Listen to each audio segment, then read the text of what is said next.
And the idea was simple. We have a whole bunch of these open source projects out there that are really great. So why don't we just create the code that goes in and sucks up the functionality that we need and provide WebEx capability. I don't know, you guys know what WebEx is, right? So we called it the WebEx killer. And I got invited to downtown by the Cisco guys to make a presentation, and Richard and I were there, and we were talking about the WebEx killer, and I didn't know they had just bought WebEx. So Richard and I got booted out in a hell of a hurry. I guess the first guy to ever use it was the youngest guy of the crowd, Stephen Maggie, as a faculty member. Who was Stephen? So we gave Stephen too much to drink one night, and we said, geez, my son, you don't have tenure around here, do you? And he said, no, I don't. And I said, well, I have tenure. And I think it'd be a real good idea if you taught this. And he said, but nobody else is doing it. And I said, well, I don't care, just do it. So Stephen was in his class. They were the first lead users at the time. The code didn't look the way it does now. So it was a hard sluggle for all our students and so forth and so on. So they were providing feedback to Fred and, well, actually Fred and Richard didn't know each other at the time. That comes next. So it was Richard, poor Richard was coding as fast as the students and Stephen were providing feedback. So we needed money. So I said, well, there's OCE organizations. I went down to the OCE, and they told me that, well, they insulted me. They basically said I was a communist to come back when I had something real that produced IP. People like me shouldn't live around here and all that kind of stuff. Go down, this is a capitalist country. What do you mean open source? So that didn't go very well. So Richard Allen and Fred Dixon met in November 2007, and we met in Torrey Building, the 5th floor of the Torrey Building in Luc Lalonde's office. And the idea was to get a smart techie with a serial entrepreneur together and kind of shake the room and see what happened. And we did that. We kind of got them together. They held hands. We shook the room up, and they set up a company called Blindside Networks. In January 2008, all my colleagues were in the system. We all decided to adopt it.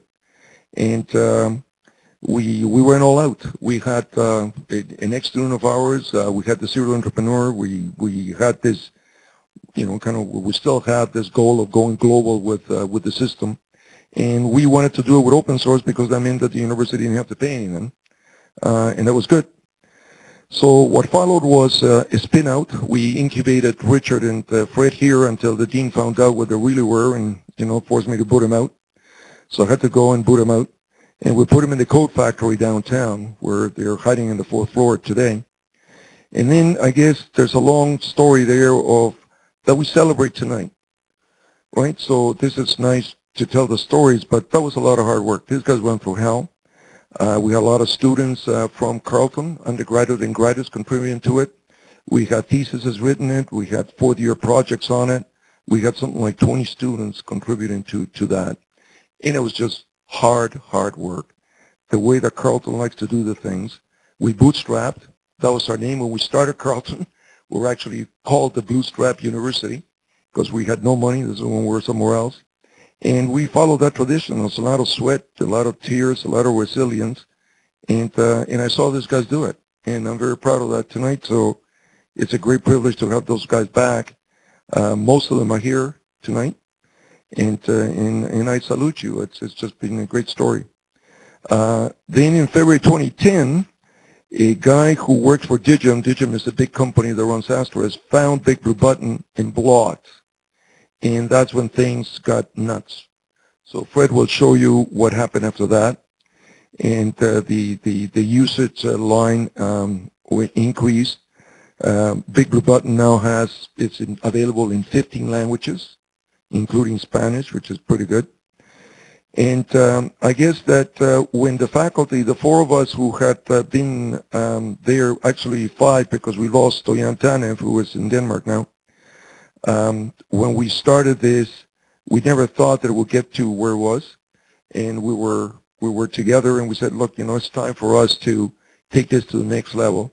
So tonight we're going to do 2 things. Number 1, we're going to celebrate the achievement of these people who worked very hard over a long period of time, in their resilience, their tears, their frustrations, to provide us what we use at Carleton to be able to deliver our courses worldwide. OCE is using it, OCRE is using it, the Chamber of Commerce is using it. We have users all over the world at this point in time. So with great pride, what I'd like to do is ask you to give a big round of applause to all the contributors to BigBlueButton over the years.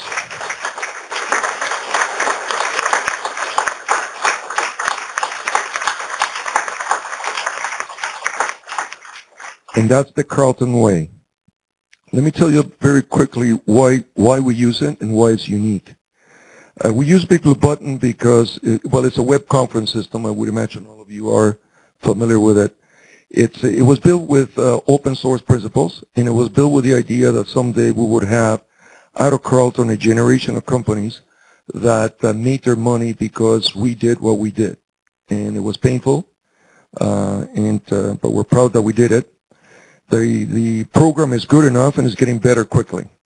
Right? So when you use it, you really get hooked on it because it's so simple to use. It's been driven by the users, both our students and the faculty. So it's clean user interface, smart technology. The new features are easily to be able to add. And like I said before, we have 15 languages that has been added. But the beauty about this is that every day there's something new. Somebody comes up with a crazy idea. About 2 weeks ago, I had the fourth-year students in engineering telling me about all the things that they wanted to do with BigBlueButton, and I was just fascinated. I had to sit down because I couldn't, it was just great. The students are involved with both at the graduate level, the undergraduate level, the faculty certainly, they have a tremendous sense of ownership. We have a developer community now worldwide, truly worldwide, that is contributing to this project. We have companies that are now making money. You'll be hearing about them later on, and that's what tonight is about. And the users are very much engaged with the project. So it's not just the code; it's the community worldwide that has come around the code, which is important. And that was one of the first principles that we learned in open source back in 2005. And the value of that is just incredibly high. And that came out of the THIM program. That came out of Carleton. There was an innovation that it was kind of applying theory when we did it. We had read about it and said, okay, well, I wonder if this is going to work or not. So I had to get up and make it seem like I knew what I was talking about so people would do it, and it happened. We have an orchestrator code. That's BigBlueButton is an orchestrator code. So it's a code that takes functionality from this very, very well-done open source projects are all over the world. So that's what we've done with that orchestrator. So it was a new design. That's what has made us wonderful worldwide is the things that OCE was criticizing, rightly so, because at the time we didn't know enough about what we were doing. It's certainly been user-driven, right? So a lot of faculty smarts in there, a lot of students' feedback, so forth and so on. We have contributors everywhere. The APIs are in Corral, CEA, Sandbox, so we can go to the where's Craig Pike? Ian, is Ian here? Peter? Okay, so those guys have the Corral CEA. Peter is the chairman of the board. And what we've done is we got the APIs, so you can go to the Sandbox and you can go and use the APIs and you can create your own products. And lastly, it's providing now, at the very beginning, company and job opportunities. And many of them will be for the people who are in this room. So I'm going to ask Fred to speak. And then what I'm going to do is I'm going to launch something we call Titan. And Titan is a lead project. When we create ecosystems, as you know, the students that are here from the THIM program, we're fanatics about business ecosystems. We use business ecosystems for a whole variety of purposes. So this is the first time at Carleton that we're going to deploy business ecosystems to become leaders in a particular target market. So that's what this is all about tonight. So we're going to do that when I get back. And I'd like to call on Fred Dixon, who was the entrepreneur who made all of this happen. So Fred?